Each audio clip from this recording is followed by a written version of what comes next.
इस्लामाबाद आए तो आप पारा मार्केट ना आए, ये तो हो भी नहीं सकता। हाँ जी उमैर, आप क्या कहना चाहेंगे? जो आपने कहा वो बिल्कुल ठीक है। हम्म। जो अपारा मार्केट है बहुत पुरानी मार्केट है, हाँ जी, हाँ और ये जी। एक तरह से जैसे लाहौर में अनारकली है हाँ हाँ।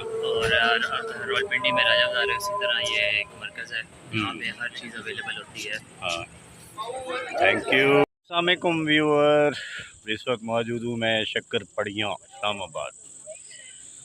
बहुत प्यारा मौसम है और ये देखें जी इस्लामाबाद का मंजर नीचे।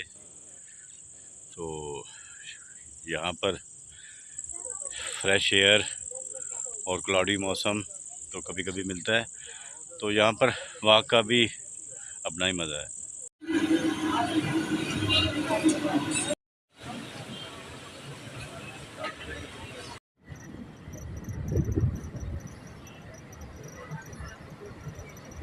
गोल्ड बैंक क्या